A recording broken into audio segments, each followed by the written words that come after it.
right, another color here. Let's see if we can go through blue in under 30 minutes. Probably not. Combat Courier. I like having little trinkety artifacts. You know, they're the sorts of things that like kind of can work with Second Sunrise type abilities. Obviously, this costs 2 to sacrifice, so like adding 2 to a cost just to draw an additional card is like a little steep. I also wanted more cheap artifacts for a bunch of other things. And I like having it on a creature. I like having it on a creature that can get haste once. You know, for the worlds of, like, I talked a little bit about bringing in a little bit of chip damage. Obviously, a 1/1 with no way to evade in any way is like not super likely to get in a lot of damage, but being able to have a haste creature as long as you have a blue mana is like could be relevant. Omenhawker. Omenhawker, I wanted to have some mana creatures. This is definitely part of my package of like only make infinites a little bit harder to manage. So if you have a Freed from the Real or a Pemminzora on this, you can make infinite colorless mana that can only be spent to activate abilities. But a bunch of the ways to use infinite colorless mana are already on abilities anyway. So it's just like a pretty efficient mana creature, but only for weird things in a cube about weird things. I'm trying to remember the... I know one of the ways to spend infinite colorless mana on an activated ability is in blue, so when I get to that, I'll point it out. But yeah, I like a very efficient mana creature, but only for weird things, and then having a lot of weird things. Even just scrolling up a little bit, you can see that there are a few activated abilities here. So even when you're not just using this for infinite comboing, you can be using it to sacrifice a combat courier. Prophet of Distortion, we're right there. This is one of the easiest ways to draw infinite cards in the cube, and it's on a 1/2 for 1 mana. I also like that it has the colorless mana in its requirement, which means that, for example, you can't use this with Salvager's LED to draw infinite cards. That's neat to me. Shrieking Drake. I don't believe I have... I think I maybe have a Storm card in here. Let me just double check.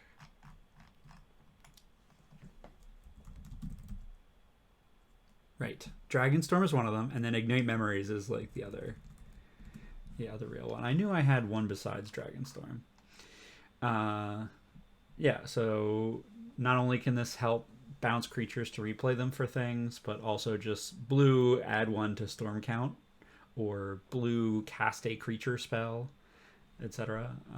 Could be useful. This is one of like the first cards that excited me when I started getting into Magic at all. It was actually around original Ravnica, so I saw Circu Demir Lobotomus had just been spoiled, and I was like, wow, this would be so good with Shrieking Drake. And then I learned how you get Magic cards normally. Like I just didn't understand the business model at the point that I was like being excited by the Ravnica like released cards season. And so it made sense to me that like, oh yeah, I find cards I like and I put them all together. So it's nice to see a Shrieking Drake back here. Phaedo Alchemist. Nice to have a morph. How many morphs are there? Great question, Brendan. 2. Exactly 2. Not super sneaky. But could be nice, you know, your opponent having to worry about whether or not you have Fortune Thief in play. The main thing that this is this is probably the best untapper. It's 2 mana, has 2 toughness, and it can untap itself. So if you just need a creature to tap and untap, it can like untap itself. It can untap artifacts. There's like a lot of sort of tapper, untapper abilities, and I tried to I tried to make them all a little bit different, but tried to minimize the feel bads of like, oh, this because of the specific way this reads differently from Method Alchemist, I can't go infinite with one of my combos or whatever. I tried to make that not the case, but yeah, this is definitely the most like open one. There are no doors. And as we just saw, there are two permanents that can be turned face up. This is mostly just a 2/1 for 2 that you can tap to make enchantments cheaper in a cube with a ton of big clunky enchantments. Same thing here with, again, efficient mana creature, but with only very specific requirements so that it's not just doing everything. Merfolk Looter. Deck velocity is important. Merfolk Looter has been a marquee card for that since it's printing. And there is a non-zero amount of like discarding cards for value. At the very least, even just like draw a card, discard a squee type card.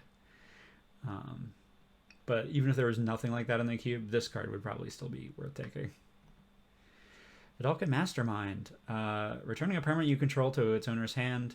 Obviously, this is useful for like looping things in play. The most obvious combo with Vedalken Mastermind are the various orbs, Winter Orb, Static Orb, where you lock your opponent out, and then on your turn, at their end of turn, you bounce it back to your hand, and then on your turn, you spend some of your mana recasting it, and then keep them locked down. Pretty blue intense, but also just like a useful trinket for trying to get recasting triggers, re-enters the battlefield, etc., etc. So it's nice that it has like one or two like combos I intended for, but it feels like it will be just like picking up value incidentally, even when you're not doing that. Wall of Kelp. There is this like creature with defender theme. Maybe it is not the kind of theme that you need a blue 0/3 that you can pay blue to make 0/1 defenders as well. But I want this to work. Or at the very least I want it to be possible that you could like look at your deck of defenders and be like, slowly putting more and more defenders in play to make my Axebane Guardian make a ton of mana is just like a thing that could be worthwhile. Or my opponent is playing a bunch of 2-power creatures, and I don't think that's how I'm going to die, but it could be useful for me to have a 3 toughness creature on 2 or something. Certainly have my eye on it in terms of like its power level, but I mean, come on, Kelp tokens. Clever Conjurer. One of the least fun in terms of the untappers that I have. This restriction's just at sorcery speed, which is like I think the most restrictive one. Like there are a whole bunch of things where they like have really weird restrictions that stop you from being able to do crazy untap things. Obviously this can't untap itself. That's true of several of these untappers, but yeah, just a slightly different one, slightly better combat stats. Gosh, I love Drift of Phantasms. Like so many of the original Ravnica transmute cards are just really good, where they're just like, and this also is like a defender for a deck that cares about that. It's a flying defender, which there are only like 2 of them, I think. It's actually like not trivial to block a 4-power flyer like a Revelark. And yeah, just transmute is a beautiful mechanic for like kind of any slow clunky cube environment. Having a bunch of cards that like instantly do a kind of thing okay, but also are limited tutor, and then you're constantly thinking about what you can tutor for. This is obviously especially good in cubes like this where you're putting together combos. Copy Guide is another, a lot of these blue creatures are these tap on tappers. It's nice to have one that also can tap something down.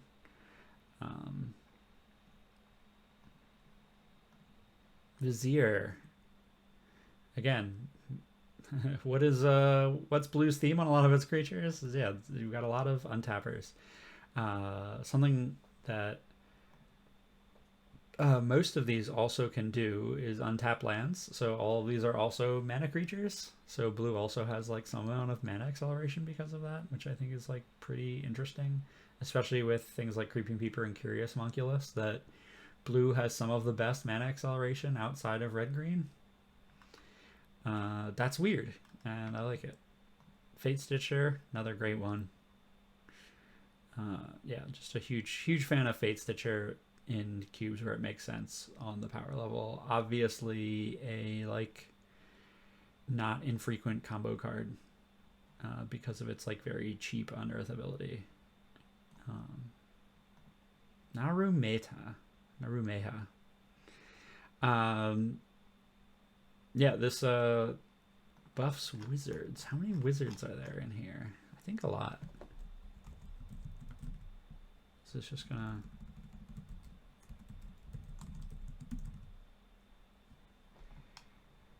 Yeah, a decent amount of wizards across all of the colors. But the main thing that this is for is two decks, really. Is anything that goes infinite with like a dual caster mage. You know, so second sunrise type effects plus a sack outlet, etc. And then also, this is like another thing for the sort of like flashback instant sorcery deck, which is like one of the beatdown decks where you're not trying to go infinite, you're just trying to like efficiently cast a powerful spell multiple times. Narumehia can do that. All of Stolen Identity. And here's a copy of any creature on the battlefield except it's a wall with Defender. If you do tap the copy creature, it doesn't untap. And so this can like lock down a creature. It is a Defender for a Defender theme. Also, there is, as we'll see in artifacts, like anything that's incidentally Defender has a little bit more value because one of the Defenders is the Defender tutor. And this is also like one of the only copy effects for another creature, and there's at least one combo in here that like being able to make a copy of a creature allows you to go infinite in some way. Mnemonic Wall, I just wanted some number of the like return instant sorceries from the graveyard to your hand. This is again especially good because conceivably you can use the Defender tutor to tutor for this to then, you know, you're like setting up these like various tutor chains in your deck possibly. Palancron, the number of ways that you go infinite with this are like, you know, there's a lot of them. You can be ghostly flickering this and a mnemonic wall to get back ghostly flicker and untap enough lands, etc., etc. You could be putting a mana flare effect in play and doing it that way. Just a lot of ways to go infinite with this, and it's a 4/5 flyer that's like can be hard to kill, so that's all good. Muddle the Mixture is, I believe, the only counter spell in here. I'll have to double check. There used to be a lot more, and some like ones that were restrictive but free in certain times, and they were all way too good. It turns out that even your like Pact of Negation type effect, where it's like this is mostly to stop your opponent, not to force through your combo. It turns out when your opponent is also trying to combo, like if you're both trying to combo, those things feel exactly the same. Like you putting some kind of advantage in play and then defending it with a free counter spell doesn't feel that much different if your combo doesn't instantly win the game. But it's nice to have some kind of counter spell. It's targeting like a specific subset of things, and it has Transmute. It's also nice, like, yeah, transmuting for... It is funny that, like, one of the funniest things to put this on is Isochron Scepter, which you could tutor for it, but then you'd have to find a way to get it back. Let me see. Are there any other counters? Right. Can't look at it that way. Dovescape? Yeah, okay. Uh,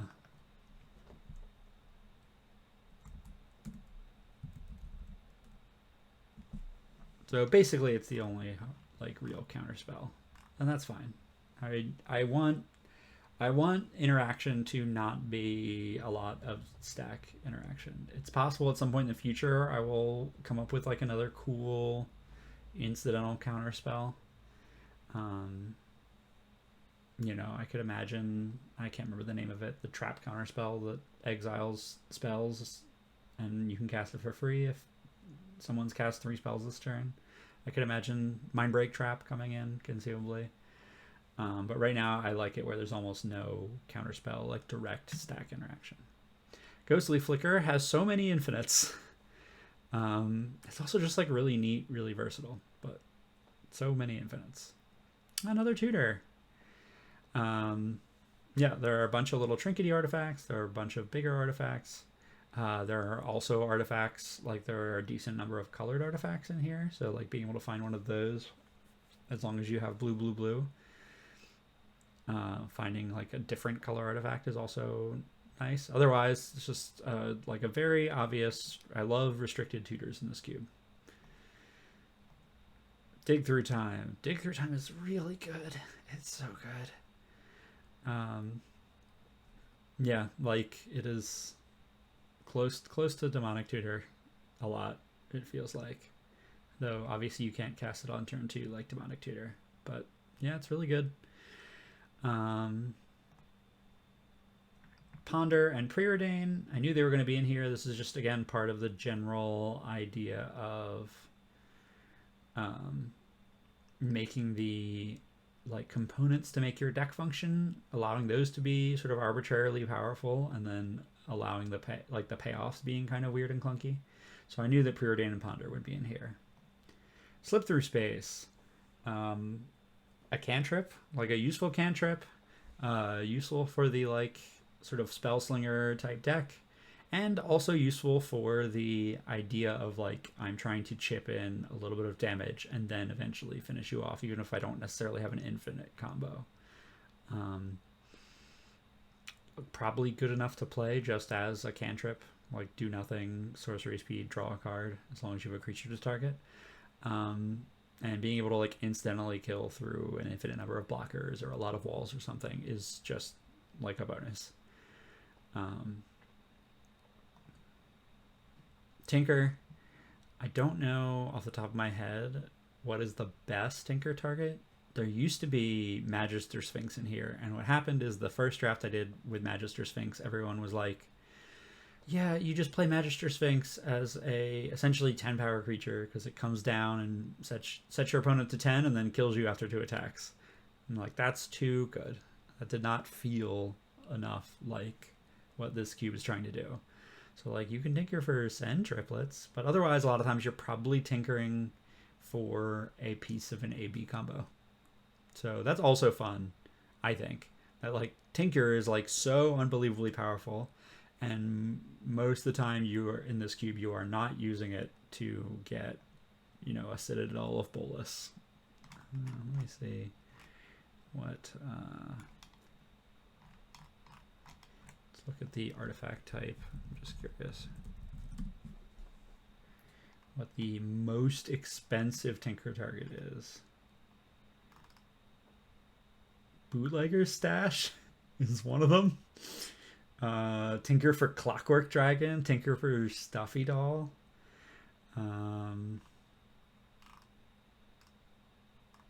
Tinker for Panoptic Mirror or Knowledge Pool, and then Tinker for Send Triplets. Yeah, this is great. This is exactly what I want in terms of like, if you were just planning to get Tinker to like Tinker and then you win instantly most of the time, even with the rest of your board empty on turn 3 or whatever, like you can't do that. Witness the Future. It's nice to have an impulse that also can do something. It's like a little bit of an incidental graveyard hate if you need that. If you are like fully down to no cards in your deck, it allows you to do a little bit of a doomsday thing. Yeah, it's just like a very versatile card at a good cost. Lorien Revealed. Really, really powerful. Slightly less powerful in terms of the think there's like two non-basic islands. Um, I also really love there's like a style of play with the cycling lands with land types in Turbo Cube. Obviously more powerful in Turbo Cube because you can do all of this cycling for free of like island cycling for a cycling land, cycle for a card to turn, Lorien Revealed for 3 mana into draw a card or whatever, or 5 mana into draw 2 cards. Tunnel Vision. There are a bunch of ways, or at least a few ways, of putting a card on the bottom of someone's library. So this can allow you to deck them. This is also like, can you tell that I have Junk Troller and Tunnel Vision in this cube? Can you tell that I started playing around original Ravnica? Moonsnare Prototype. This does so much. First of all, when it's in play, you can use it to make mana. Also, when it's in play, you can use it to do things like tap Winter Orb at your opponent's end of turn. So this is like another effect to make those orbs, to break parity on those orbs. It's also just a generic bounce spell that is card neutral. It is also a bounce spell that works if your opponent has a lock in place that says you can't cast any spells for the rest of the game, like Knowledge Pool and one of the cards that combos with Knowledge Pool. Like, you can have a Moonsnare Prototype in your hand, and you can draw it and discard it and get out from under the lock, and then maybe do something about the other piece of the lock to stop it from immediately coming back down. So that's also good. I'm glad that there's... If I had another card that was this versatile that also had this channel, I would put it in there. I've considered Otawara. Like, Otawara is obviously... much more main deckable, though honestly I think if this was just the channel ability, it might be main deckable in this cube, to be honest. If anything, it's like a little bit of a misnomer's not the right word, but like it's a distraction. You might look at the top line and be like, oh, I don't really need that for anything, or my deck can't take advantage of that. And actually just a 5 mana removal spell is totally fine. Curiosity. There's some number of pingers in the cube, so obviously topping off with Nib Mizzet for the like deal damage equal to the cards in my deck combo. But also there's like a bunch of little creatures with evasion or otherwise, and so being able to like chip in, and you have your 1/2 flyer that also now draws a card, makes up for the fact that maybe you're going to deal like 5 damage and with creatures attacking or whatever. If you also draw 3 or 4 cards with that, then that's great. That's totally worth it. Arcane Adaptation. There are a few creature-based combos. There's like Wirewood Symbiote plus a creature that makes more than 1 mana. Naming Elf. There are a few others. I'd have to go back and look at the page to like see what they are. But this is intentionally like a little bit open-ended in terms of you see this card and then now you're like looking at all of your things. In my heart of hearts, I would love someone to play this with Naru Meha in play to give like all of their creatures +1/+1, like the worst anthem in existence to kill someone. That would make me happy. Freed from the Real. Combos a lot of things. Just like a quintessential combo piece, it's also an aura for things that interact with that.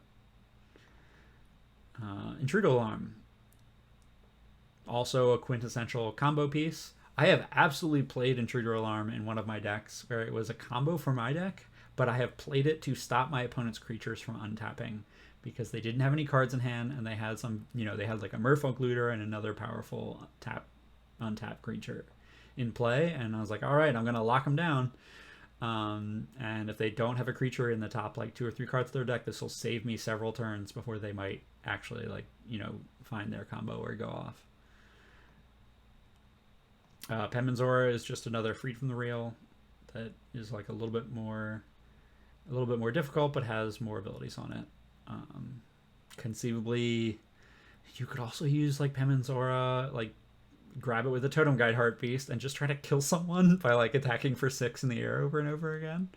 That's just like very legitimate. Like a 6-power flyer is probably pretty hard to deal with in this cube based on my memory of everything. Collective Restraint. This is for those of y'all who are familiar with the sort of um, original Kamigawa era. Boy.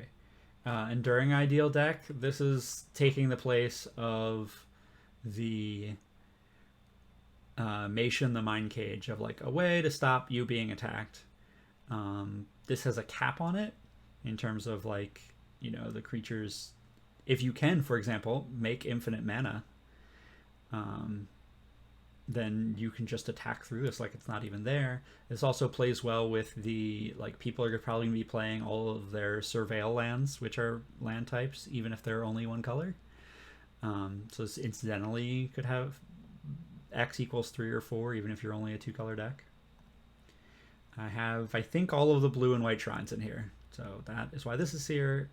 Card draw is useful. Card discard is useful. It's kind of the perfect card unless I decide the shrines aren't pulling their weight anymore.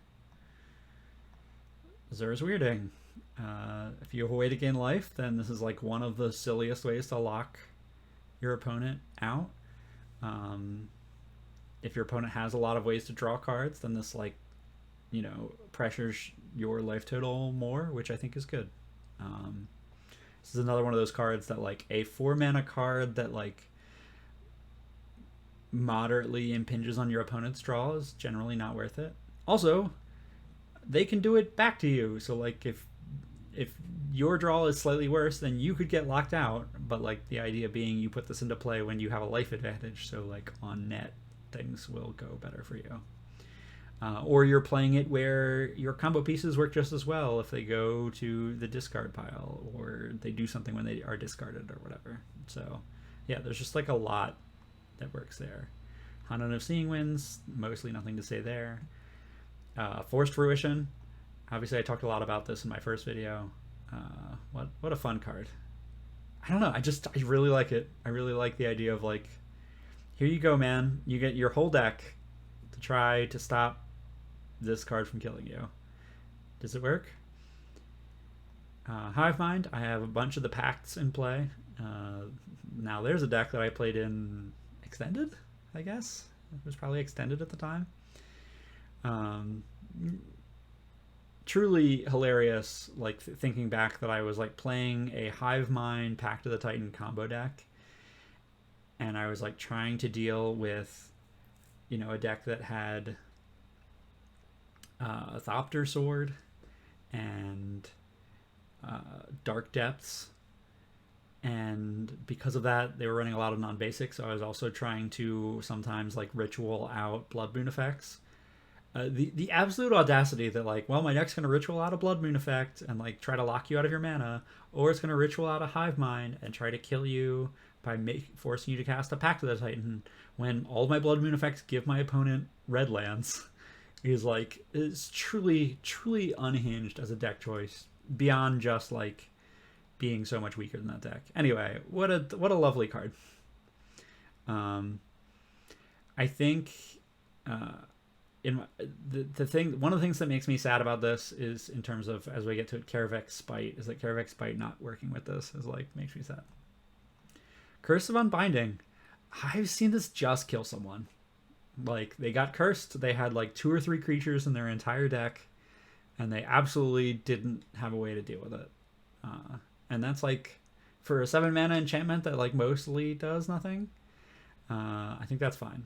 Also, like, possibly being able to use their creatures against them in a combo is cool.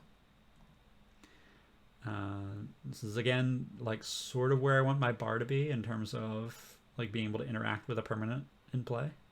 And it does cycle away, so again, like, deck velocity. This is also, like, a really good for replenish, right?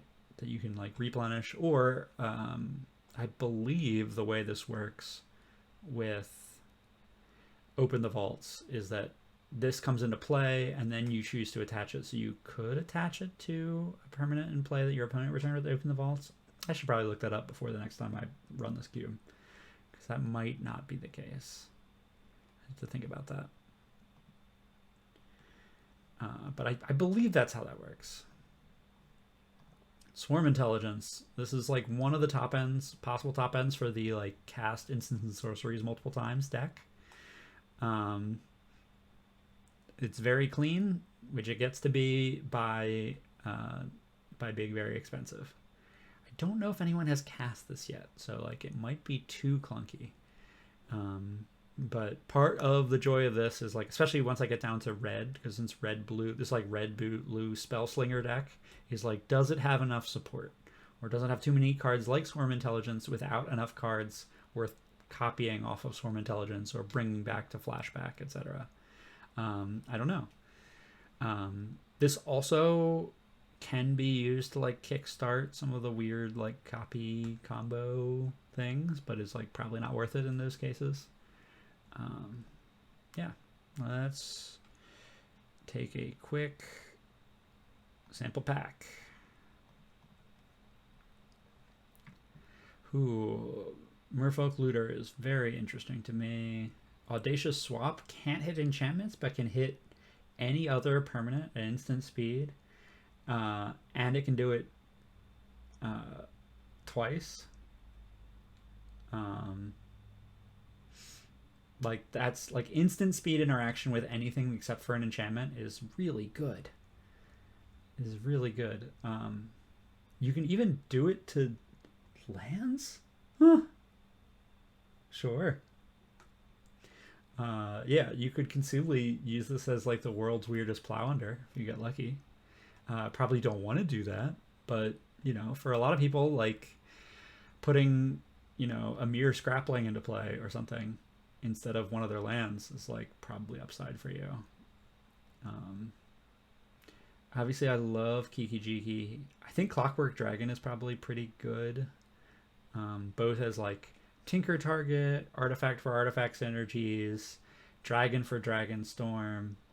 Has a good mana sink for infinite mana with its activated ability, and just like a 6/6 slash 5/5 or 6/6/7/7 for 7 mana flying is like pretty good for this cube. Demand Answers is good. I'm probably just taking Merfolk Looter, and then like after that, Audacious Swap. I'm very much like so far currently of the position of like I don't need to force any particular combo. You know, I don't need to early pick Kiki Jiki and try to find another piece of it. I'm just gonna see what things are sort of moving around late and assume that there are so many combos that I will like find something that works, and that whatever I get, I can stitch it together with ways to look for things in my deck and instant speed interaction or like unrestricted interaction. All right, and when I come back, I will talk about the color black.